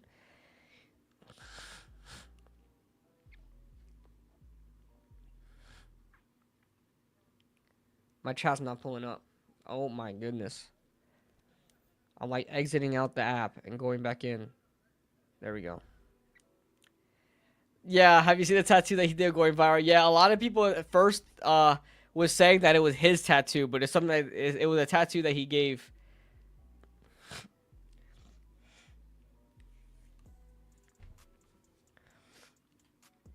I wanted the Giants to get Travion Henderson. He's a poor man's Emmitt Smith. That's high praise for TD. High praise. All right. Can you guys hear it? Volume good? Today, obviously, you started off with Skattebo. You know, Can you one guys of hear our it? favorite players in the draft. Just the way he plays, the mentality Type 1 if you can hear it. Type 1. plays with, the toughness, the competitiveness, the grit. You know, good hands out of the backfield as well. So, just a darn good football player. So we were excited to get him. Marcus Mbow, he's a guy that, you know, we were a little bit surprised that he was there when we picked. You know, we really liked his film. You know, he's at another guy that was at the Senior Bowl that we got to spend some time with. Just really athletic player. Has some position, you know, flexibility from tackle to guard. You know, we think he can play both. Smart guy. Finishes on film. You know, you see him running down on the poles and that stuff. Super athletic. So, you know, excited about him. Thomas Fedone out of Nebraska, you know, another Senior Bowl guy that we got to spend time with. Like a lot of these guys that we drafted were at the Senior Bowl. But you know, an athletic kid that, you know, he had a couple injuries during his career. He had 2 ACLs, but high recruit out of high school that you know, we spent a lot of time with at the workout, and there's some untapped potential there, that we see in him. Toughness as a blocker is a plus as well. And then Corey Black, 6 foot, 200, ran 4.3. Damn. Press corner that late in the draft has some traits that you look. Okay, first time I got to pause it here. So one of the notes that he said about Corey Black is that he's a press corner. So if that's one of the positives that you're taking, are we moving to a press scheme? Are we moving to press man? Or are we just pressing in zone or something like that? Are we jamming at the line in zone? Like we were like pressing bail in zone? Like is this basically telling me now that the Giants want to move to a man scheme? Then why are we playing a lot of zone? Deonte Banks was a man corner. That was Wink Martindale's guy. Paulson Adebo is a man corner. Now we're getting a developmental cornerback like Corey Black. And this is not to say that Corey Black is going to be a starter, right? This is not to say that. He's not going to be a starter. But, obviously you want to get guys that fit your scheme. So, is that the reason why we got a guy like Corey Black and not Kobe Bryant? Because Kobe Bryant's an off coverage zone corner, so he's also Nick, he's gonna be special teams, but you also want to get a guy that fits your scheme as well. So a tough kid, good tackler, so has special teams value as well. So excited about what we did today. Added some good football players with the right makeup and mentality that we're looking for. It's good additions to what we were able to do on Thursday and Friday. So with that, I'll open up if you guys have any questions. You said you were surprised that Mbow was there. I think everyone kind of was. Was there any red flags medically that popped up that you think caused him the slide? Or no, and we look at all the medical and that information is shared, so you have an idea of what other teams have on guys. And no, it wasn't. There were no real red flags from that standpoint. When you take these guys, sometimes you get texts from around the league from other personnel people or general managers if you took a guy they were going to take, and he's one that there were a lot of texts, just the value where we got him. So yeah, I'm not really sure what happened, but glad he was there. And that happens sometimes in the 4th round. We liked guys in the past, and we've been able to get them in the 5th that maybe we had in the 4th. So there's a lot of running backs in this draft, obviously. Seems like Skattebo was just kind of different from a lot of them for some reason. Can both of you say one of your favorite players in the draft? Why? Well, he plays with great contact balance. He's tough as nails. You can use him a variety of ways. Pass game, he can catch. He can run routes. He can throw the ball, as you've seen on one of those. And he's got very good vision and quick feet. He's 220-pound back who runs with power, toughness, and has the type of personality that I think Joe did a great job of, along with the scouts, of bringing in guys that have a lot of toughness. And even to get Mbow, credit Joe there again. We're sitting there talking about him or Skattebo with that first pick, and he. All right, so it was like a lot of Giants fans. A lot of Giants fans were saying it's Skattebo or Marcus Mbow, and it was even the decision there. It was even a decision there in the war room. Which one do we get? And which one has a better likelihood of dropping to the 5th round? And they made the right decision. He's like, we're going to go with Skattebo. And then Mbow was there, however many picks later. So got 2 guys that, we were going to take Skattebo left. We were going to take Mbow. So, but toughness all the way through the draft was something that, we have talked about, both mental and physical. And I think Skattebo's got both, not to mention the other guys, but I know the question was for Skat. You mentioned that, the toughness, the idea. I mean, and every guy we've talked to today, it seems like that was one of the first things that popped out, from Abdul to even Jackson. You talked about it.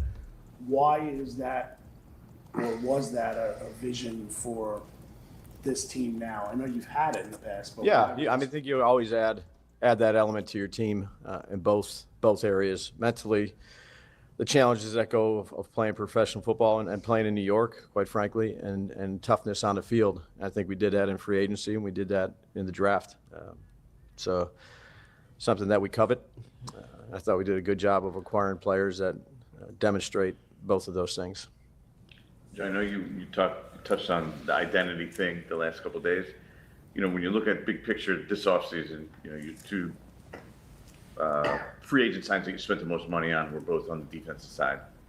Two of your first 3 picks were on the defensive side. Is that a plan thing? Is that just is the way it worked out, or is that the identity you're trying to build here? Build, the front 7 in particular. Yeah, and Jordan, when you're going through it and you look at free agency, you only have the players that are available. So if there's not, a number 1 receiver that hits the market, or Trey Smith is franchised by Kansas City, and you're looking at a right guard. So you're at the mercy of what's available in free agency. And we were Well, that shows that they were really interested in Trey Smith. He mentioned him. So, man, we could have had Trey Smith over here. trying to upgrade the talent. And I felt like we did, and this was an opportunity in the draft where we didn't necessarily have to go with need. And there's been some of that in the past, right or wrong, as we finally built the depth and got the roster to where it is. There was situations in this draft when 3 guys were on the same line and you were able to take the best football player. And it lined up that way. And, again, I feel good about the guys that we added, because of that. Was it a conscious effort? It was a conscious effort to bring in, the right type of guys with the right mentality that we covet. And again, in free agency, there were some players that we went after on the offensive side of the ball, and for whatever reason weren't able to get them. But we had an opportunity to get a really good corner and a safety, and Chauncey as an outside backer with some inside rush in free agency, and that's the way it happened. So do you look at it now when you see what you do have on paper, the way it worked out, say, okay, well, we need that to be sort of the strength of our team?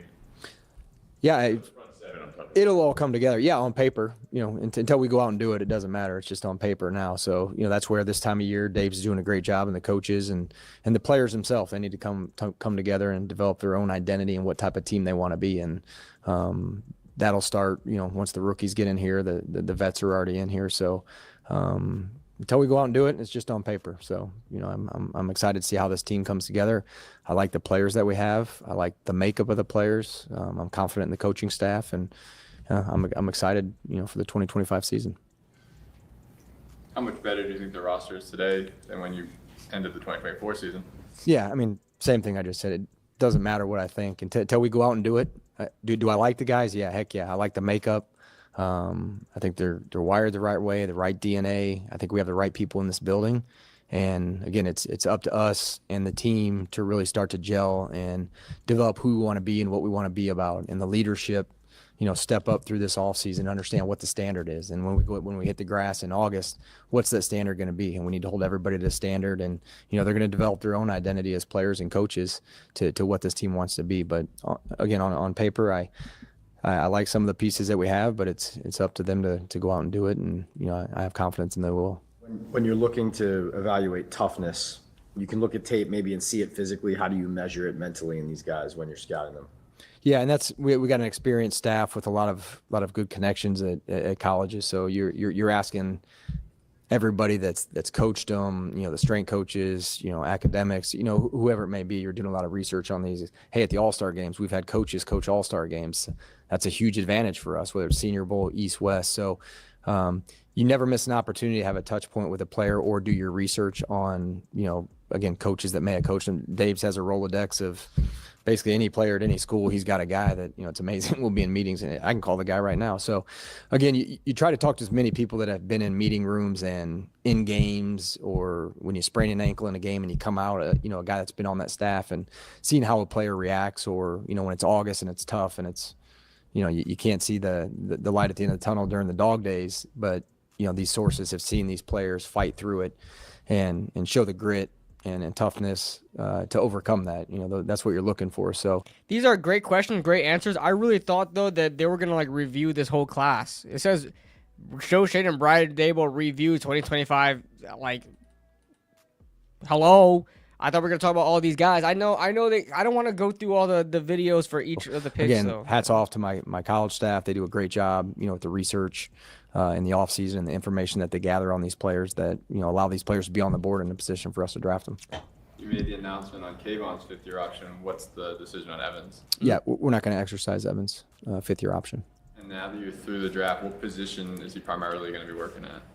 We haven't been on the practice field yet, so You haven't told him, or you haven't thought about what? Yeah, position- we have an idea of what we're going to do, but we'll, you know, he'll be flexible. He'll do anything he can do to help the team. Take two more. You see Bo. Bro, just imagine being announced that, like, yo, hey, big dog, we ain't taking your 5th year option, but you're about to change positions, buddy. Like, imagine having to do that. It's like, damn, I'm about to get fired. Like, I don't even want to do this anymore. I don't know. I guess he's gonna do whatever he can to try to earn a second contract. Maybe with another team. It would be stupid for the Giants to keep him. It'll be stupid for the Giants to keep him, and they didn't. Well, actually, no. The 5th year option costs a lot of money. So either way, they're not going to take the 5th year. So I guess there's that, right? There's that. The money involved at the same time. There's that.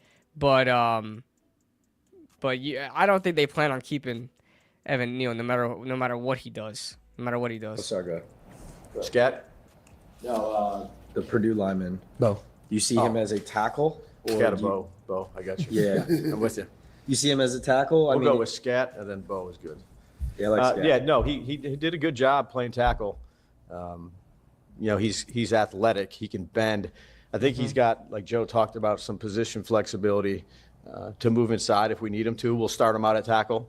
Is the plan. But I think, you know, once you get to those type of, you know, down the line linemen, if you will, you know, position flexibility, as you know, is important.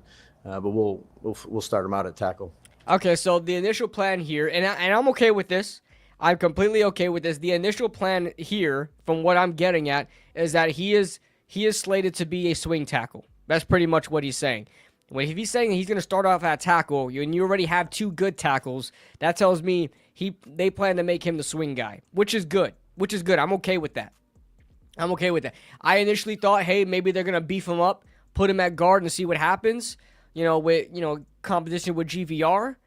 But looks like they want to make him the swing, and that's okay. As a 5th round pick, it's a 5th round pick. I'm not expecting all these guys to be on the field. You know what I mean? All these drafted players. Sometimes they have roles to fill. And Marcus Mbow, I think, he is better as a tackle. Marcus Mbow is a tackle, in my opinion, a right tackle, in my opinion. So I think he fits that perfectly. As far as them rushing, I'm glad they're not rushing to make him a guard. I'm glad, because I don't think he's a guard. I think he's a tackle. I think if he's gonna play guard, he's gotta bulk up a little bit, bulk up and work on his anchor and work on his power off the snap at the point of attack. He's got to work on his power and get those hands on the inside, especially if you're playing guard.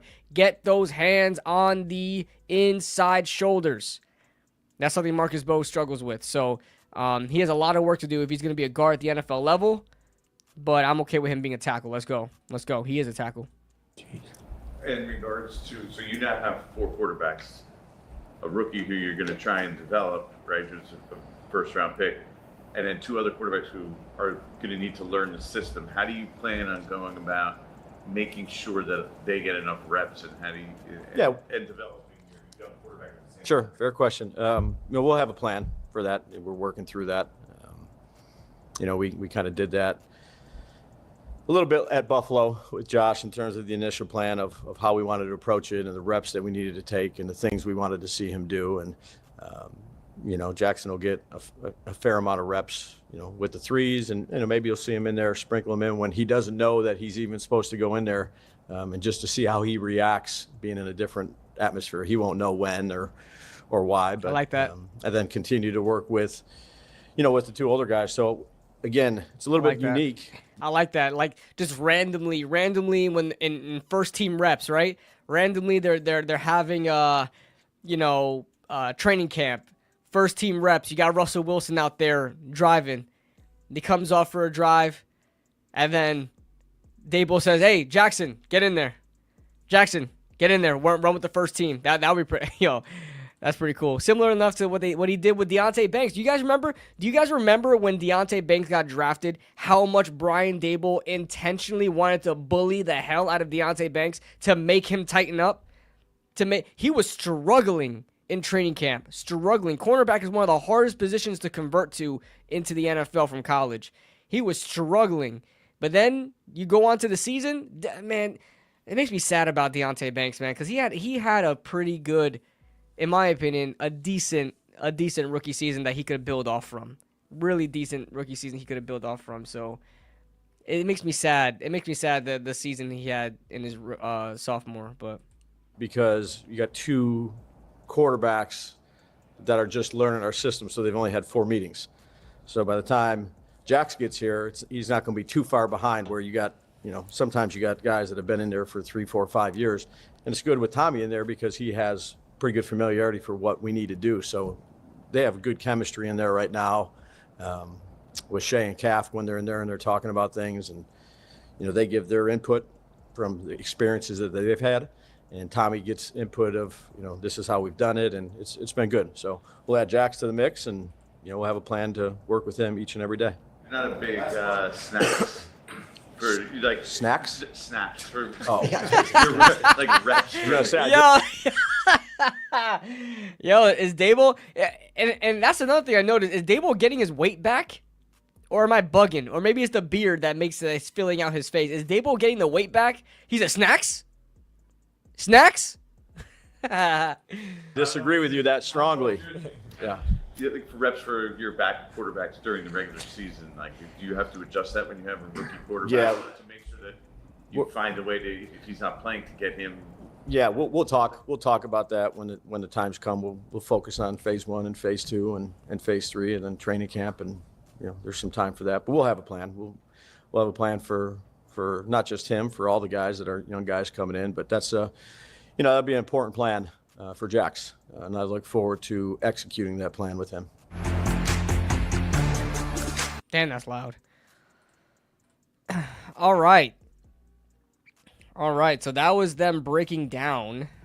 The draft class, or kind of wrapping it up, rather. They didn't really talk too much about the earlier draft picks, because they already had pressers about that. I don't want to bore you guys and watch those videos too. But what was it that they're going to do? Jaden, I heard about this on the Twitter Spaces. I tuned into the Twitter Spaces. They were talking about this a little bit, but I didn't know where they were getting it from. About Dart and Kafka. Tell me a little bit about that, or tag me into something on Twitter that you saw that from, or whatever. But from what I heard from that is that Kafka, because you already know Kafka ain't doing shit on this team as it is, bro. Bro is just like, he has the assistant head coach job and he's just chilling because Brian Dable's like running the offense. So I don't even know what Kafka's doing, but apparently Kafka is gonna be like the one-on-one coach, like personal trainer for Jackson Dart. And that's from what I hear. It's nothing confirmed yet as far as like a news article. I haven't seen anything on it. I just heard about it, and now Jaden's telling me about it. But apparently, I mean, that's a good idea. Get one-on-one coaching for Jackson Dart. Apparently, they're not gonna treat Jackson Dart as if he's a backup quarterback or a QB2. They're gonna be treating him as if he's gonna be like their heir apparent, like the starter to come. I would love to research. I don't know if there's any information or research on how the Jordan Love situation was handled, or even the Josh Allen situation was handled when he was drafted, because was Tyrod there at the time? They drafted him in 2018, and in 2017 Tyrod made the playoffs, right? Let me look at that real quick. I don't want to sound like I don't know what I'm talking about.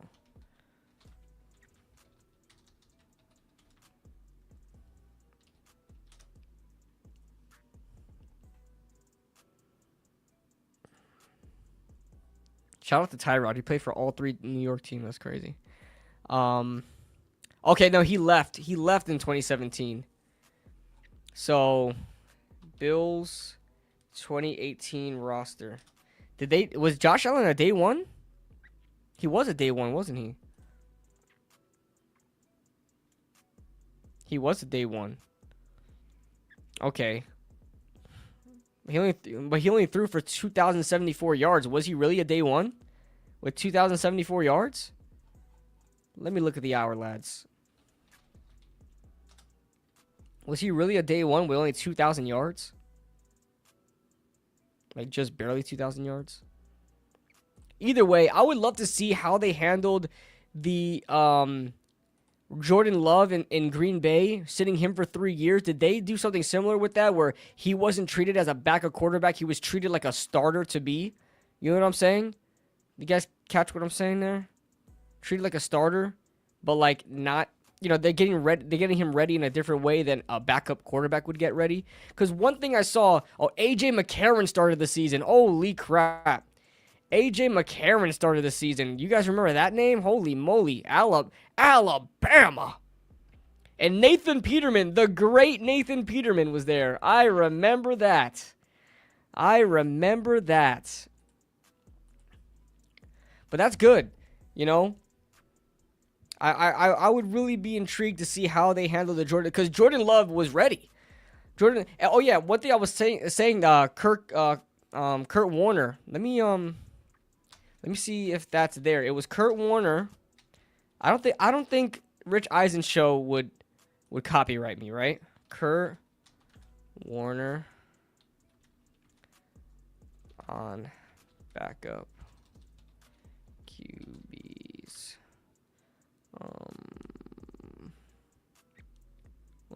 What was it? Rich Eisen show?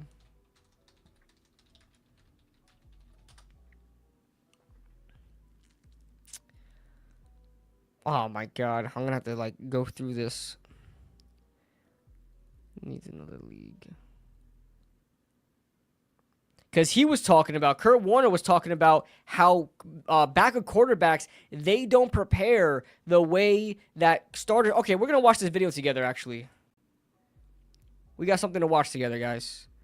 Hopefully I don't get copyrighted for this. It's the Rich Eisen show. I shouldn't, right? Is he owned by a major media company? The last time I checked, he was on like the Roku channel. He is on the Roku channel. I don't think I should get copyrighted for this. But let's give it a shot. He had some really good information on like a backup quarterback versus like an heir apparent, and then he brought up how the NFL needs another league, even though there is another league. You know, with that. But I'm really like, it's really interesting information. It's coming from Kurt Warner, once a Giant, always a Giant. But on how that type of system works when you're talking about backup quarterbacks and getting your shot and stuff like that.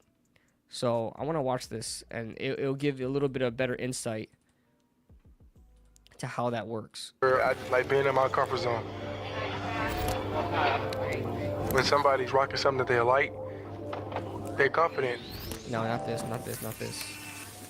Where's that other one I have? The Shaq-a-Roni's back at Papa John's with more pepperoni than over half a pound of cheese. So many orders, we had to staff up. I am here to work, people. Where's the garlic sauce? Is he always here? He's everywhere. We're making you a Shaq-a-Roni for $12.99. That's right. I live here. Why can't I skip the ad? Now, before I let you go, man, because this all leads to something that I think we've talked about multiple times when you've been on the show, Kurt, which is most of these players will not. Cam Ward's starting week 1. We can make that. We can pretty much say something. This is really good information, guys. Pay attention. Right. As for sure. As declarative as that. The rest of the class don't know. These guys usually do. Okay, get, Jade, I'll look at it after this. Faster. It's the development. Like, these guys could be great quarterbacks down the road, but how you develop these guys, man? And so, there is no Arena League. There is no Amsterdam Admirals. Those are, again, we're talking about the DNA of your journey. So I'm an owner in the NFL. I am now. I'll send my jet for you. Okay. Oh, thank you. You're welcome. Appreciate that. I'm sending my jet for you to come speak to the membership at the National Football League and say, you tell us how to change the rules or what to do to develop quarterbacks in this league. Kurt Warner, you tell me because I want to do, like, if I'm drafting these kids tonight or tomorrow night or Saturday, and I know they're going to have to play, how the hell am I getting them ready? I think I want to know. It's a great point. And I would say the first thing is you've got to give me more time. First of all, my boy Kurt Warner is rocking the gray hair, bro. My boy's rocking that gray hair. When I go gray, I already got a lot of grays going. You guys can see it in my videos, too. I got some grays going. When I go gray, I want to look like Kurt Warner, bro. time with my guys in the offseason. Even if it is just that position, or there's more that goes into playing quarterback and that you have to work on that you just can't do it during the regular season. You just don't have time to really do it. Or, as you're alluding to, we need another league. Like, I often, in my journey, started here in Green Bay, and I was cut by Green Bay. And I tell people all the time, from the day I was cut in 1994 from the Green Bay Packers until the day I retired from the NFL in 2009, Brett Favre did not miss a start in the National Football League. He did not miss a start in the National Football League. Sometimes you never get your shot, man. The reason I say that is because had Mooch not cut me, and had I made it with the Packers, I'd have never played football. I would have. Check that out. Check that out. Isn't that insane? Isn't that insane that Kurt Warner getting booted from the league and joining other leagues where he got experience and playing time really developed him as a quarterback and made him become a lot better and made him become ready to play in the NFL. When you're a backup in the NFL, it's like you don't have much time to develop. You don't have much time to develop, and I'm gonna ring that back to Jackson Dart in a second, but let's watch the rest of that. Played a few snaps in a preseason game here or there, and we know Aaron Brooks and Matt Hasselbeck and some guys that went on from Green Bay to play another. But I went and played arena football, and I went and played in Europe, and I played more snaps than any backup quarterback in the history of time over that period of time. So when I got my chance in '99, I was so ready to play football. I had played so much. I was seasoned. I was confident in who I was. And I could hit the ground running, and it's why in my first season I was able to win an MVP, because I was ready as a player, and it only came from those snaps and those opportunities to be on a field and experience those different situations, which guys have no chance to do right now. And you also know there's no patience in this league either. And so when you get your chance, you better be ready. If you're not, you're gone. And so, I have been a proponent for years of the NFL figuring out a way. NFL Europe. How many, Super Bowl quarterbacks. I played with Jake Delhomme over there, who played in the Super Bowl, and Rich Gannon, who played in this. So many guys that cut their teeth in that league, and they came back and they had great careers in the National Football League. That there needs to be a training ground for certain positions, and the NFL, to me, has to figure it out. And I know it's hard to say because I just talked earlier about look where the quarterback position is in the NFL, but you also know from starter to backup in this league is a huge crevice between, what that talent is and these backup guys that never get a chance to play. I believe another league would only help to strengthen that position. Yeah, man. So you heard what Kurt Warner says. You heard what he said there about the backup position, the backup quarterback position, especially if you're like an heir apparent, right? If you're a guy that's was drafted with a high pick and you're slated to be the eventual starter, it's pretty hard to get you prepared to be ready to play if you're not really playing, When you're a backup quarterback, the way you prepare for these games as a backup quarterback isn't the way that these starters are preparing to play. The starters are getting prepared to play. These backups are getting prepared to study. You know what I'm saying?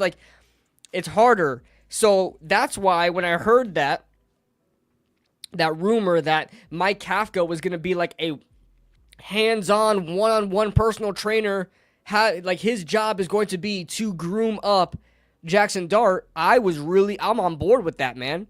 I'm on board with that. I want to see the Giants take a different approach to developing their future franchise quarterback, because just being a backup is not going to be enough, especially the way that the NFL is moving now. Like Kurt Warner just said it. In the NFL, it's so quick. If you're not ready by the time they throw you on the field, then you're out of there. And then they're going to go with somebody else. You don't get time to develop. You don't get the right preparation to develop, and you have a smaller timetable to do so. So that when you're thrown out there, it's put up or shut up. Some of these guys show out, right? Some of these guys finally get their opportunity, and it works. Jordan Love, but I want to make sure Jackson Dart is not being put in a position where he needs to put up or shut up really quick. I want the Giants to take a new approach in preparing Jackson Dart to eventually be the starter for the New York Giants. That's what I want to see. That's what I want. Jaden just sent me something, he said, in regards to that. Jordan Renan's tweet. Let's see. Let's share it here. Share screen. All right. Shout out to Jaden for tagging me in this. I hate this screen. I like this screen better. Yeah, fits everybody in there perfectly. Oh, look, it's me. I'm live. So something to keep in mind with Jackson Dart.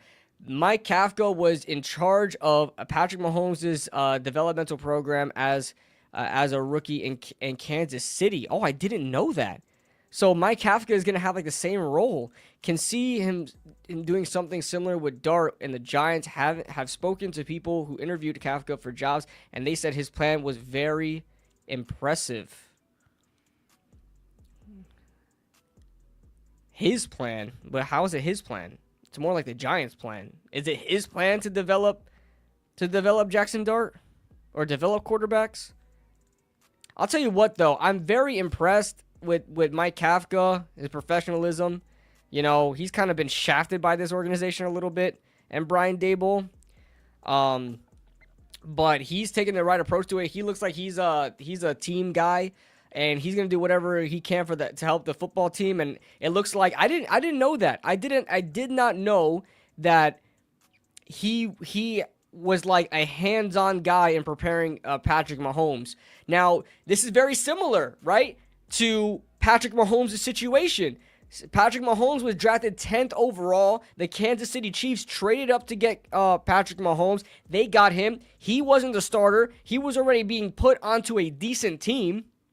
Alex Smith was the starter. Alex Smith had no real problems over there as a starter. Like, they didn't have a reason to throw Patrick Mahomes in there, and they had a decent record. I believe Alex Smith got hurt in the playoff game, so Patrick Mahomes had to play in the playoff game, if I'm not mistaken. Maybe my memory is not serving me correctly, but if I'm not mistaken, Kansas City made the playoffs, and Patrick Mahomes had to play because Alex Smith was hurt. Was that it? Anyway. So he had a whole year of development, pretty much. And then he plays his first year and throws like, was that the 50 touchdown year? His basically his rookie year? That wasn't his first year, was it? As a starter, was it? It was his first year. Oh my God. His first, yeah, that's just the greatest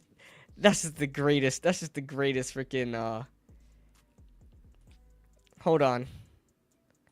Let me look at the 2017 season, 2017 Chiefs season. He didn't play in a playoff game? Let me see.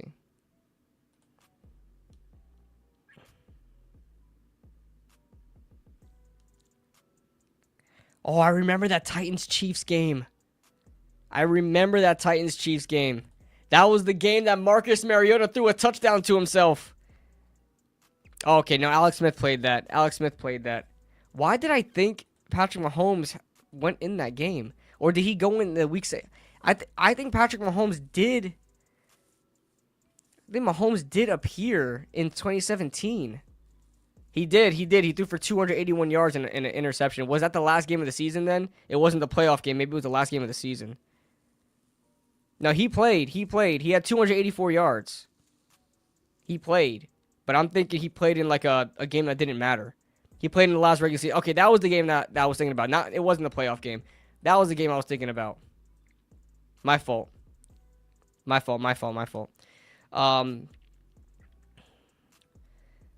was his plan he came up with? What if that's his plan, then he's a genius. Then I'm surprised why he doesn't get more credit for Patrick Mahomes' development. I mean, Andy Reid is a great mind. Andy Reid is fantastic, but I'm surprised he doesn't get, more credit for Patrick Mahomes' development. Now, here's the thing. Patrick Mahomes is Patrick Mahomes, and Jackson Dart is Jackson Dart. And you know what's crazy? Do you guys know what's crazy? And I'm not sitting here saying that Jackson Dart has the potential of being Patrick Mahomes. Do not get... Oh, I muted myself. Do not get me wrong with that, guys. I don't want you to believe that I think, because for all these similarities, that I think Jackson Dart is going to be the next Patrick Mahomes. Don't get me wrong, because I know there's a lot of people that are going to be like typing, I can't believe you just compared those two. I'm not saying that. What I'm saying is there's a lot of similarities there, and Patrick Mahomes, if you guys remember, coming out of Texas Tech, wasn't even looked at to be like a guy that's going to be like a top quarterback in the NFL. Like, he was a top quarterback prospect, but quarterback prospects come and go in the NFL all the time. You know, nobody expected him to be what he is today. Nobody expected him when the first year he started, he throws for 50 touchdowns. In his first year starting. Patrick Mahomes did not show you that in college. Patrick Mahomes, I believe, had a losing record in college. Let me look at his record before I start speaking out my ass. I know he had a losing record in his last season, but what was his total win-loss college record? He was 13-19 in his collegiate record. Patrick Mahomes was 13-19 in his collegiate record. He went 7-5 in his last season. Nobody thought Patrick Mahomes was going to be the way he was. It was, first of all, the situation he went to. I'm not saying that's what necessarily made him, but it helped him develop to who he is today. Patrick Mahomes, the situation he went to, and his development. His development, being under Andy Reid, being under Mike Kafka, and developing around those guys, and so being surrounded by winning culture, being surrounded by guys that care about him working out, care about him developing. That's what we need. Guys that care about developing the quarterback that they might not be around to see, right? That they might not be around to see. Mike Kafka didn't know his future with Kansas City, but apparently he comes up with this grand plan to develop Patrick Mahomes, and he moves on to not greener pastures. He moved on to the New York Giants. But if he does the same thing with Jackson Dart, you gotta think that, hey, maybe this works out. Doesn't need to work out like Patrick Mahomes did, but maybe it works out. That's what I'm looking for. That's what I'm looking for, man. Ooh, Jackson Dart. The Ole Miss connection. Kid Blue starting to see the vision. Can't believe this is my life. Yo, Jaden, for real though, Jaden, were you a Jackson Dart guy or are you memeing? Because I know we meme back and forth all the time. But were you always a Jackson Dart guy, or are you just now seeing were you seeing the vision when they drafted him, or were you always a Jackson Dart guy? Like, for real. Were you guys, everybody in the chat right now, give me your confidence level, if you liked Jackson Dart coming in before the Giants drafted him. Give me on a 1 to 10 scale how much you liked Jackson Dart in college. And be honest. I just want to get the vibe from the fan base. Get a vibe from the fan base. Get a vibe from the confidence level of the fan base. How they thought about Jackson Dart coming out of college. Because I know now that he's our quarterback, now that he's our heir apparent, now we feel more better about him. Guys, I'm embarrassed to say this. I've been on YouTube for a long time. I've been on YouTube since the Giants drafted Odell Beckham Jr. That's right. I've been on YouTube since the Giants drafted Odell Beckham Jr. So you guys know, every draft class, I was pumping those bitches up. Every draft pick was, oh my God, I can't believe we got this guy. You know? So when the Giants drafted Davis Webb, oh my God, when the Giants drafted Davis Webb, you won't believe the crazy stuff I said about him. You won't believe the crazy stuff I said about Davis Webb when he's coming out of college. I really thought how old was I? 18? 19? I'm on YouTube. I'm saying stupid shit. I really thought he was going to be the guy. I really thought Davis Webb was going to be the guy because oh my God, when the Giants drafted him, because we had Ryan Nassib for a little bit, and Ryan Nassib was always supposed to be the backup quarterback / potential heir apparent because he's a local kid. He came out of Syracuse. But the thing is, Eli never got hurt. We never got to see Ryan Nassib. Eli was always hurt. So I was always looking at Ryan Nassib as being like the future to because I didn't know how contracts work, and I didn't know how long Ryan Nassib was going to be around because Eli just wouldn't go down, and we loved him for it.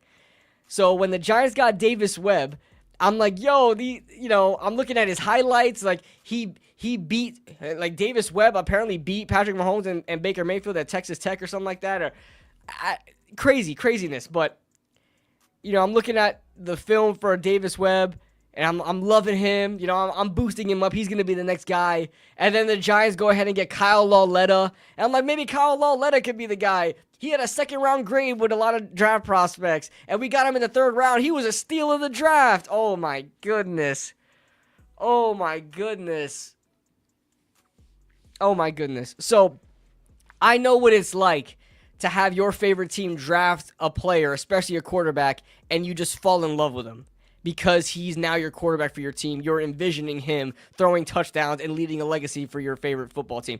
So I know what it's like. That's why I want to get you guys' opinion on how you felt about Jackson Dart prior to the Giants drafting him. And let me go back here. We got a 5. We got pre-draft 6 to 10. And at least Jaden is honest. It went up since drafting him. So I like the honesty there. Little Bulldozer says 8 mid-Shrine game. Okay. I got to watch the Shrine game. 6 to 7. 6-7. Oh, sorry, I had to. Never gave him a thought. I appreciate the honesty, New York State of mind. Should have drafted Aaron Donald. Oh my gosh. Yo, that draft. You know who I wanted in that draft, Duran? You know who I wanted in the draft? I'm so ashamed to say it. I wanted Eric Ebron. I was a huge Eric Ebron guy. The Giants needed a tight end. And back then, I knew nothing about draft strategy. I just knew we needed a tight end, so I want to get the best tight end available. So I was like, I want Eric Ebron. Thank God he went like 10th overall, I believe. So he went over Odell Beckham Jr., and Odell got taken 12th. I believe he went 10th. And I was livid. And guess what? I was like, we don't even need Odell Beckham. I sound like the Jabril Peppers. What do we need him for? The Odell Beckham, I was like, we don't need Odell. We got Victor Cruz. We have Ruben Randall. We have Jarrell Jernigan. Do you guys remember Jarrell Jernigan? the receiver out of Troy. Oh my God, he was a beast in Madden. I ain't gonna lie to you, bro. That man was a beast in Madden. So was Ruben Randall. Yo, the Giants were amazing in Madden, bro. Jarrell Jernigan, bro. That is a name. That is a name there. Before the Shrine Bowl 6. So he played in the Shrine Bowl? Why did I think Jackson Dart was at the Senior Bowl? Am I bugging? Hold on. Why is everybody saying Shrine Bowl?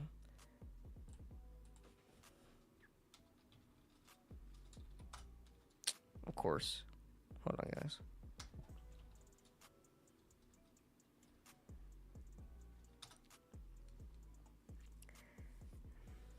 $9.5 and going up from there. Damn. All right. Sangarcia says 4. No shame. Ebron was a great prospect. Too bad he didn't pan out. Yeah, I loved Eric Ebron. He was a monster at tight end. But now that I know about drafts, now I'm like, I don't ever want to touch a tight end that high unless they're like Brock Bowers or something. I mean, Eric Ebron was a great tight end prospect. It's yeah. But Odell Beckham was just a dog. So I was mad that we got Odell Beckham Jr. I will not lie to any of one of you guys. I was mad that we got Odell Beckham Jr. I didn't know shit I didn't know shit when I was a kid. I didn't know anything. What's it call it? What's I looking for? Oh, quarterbacks. Jackson Dart. Hello? Oh, okay. Yeah, Jackson Dart was Senior Bowl. Why is everybody talking about the Shrine game?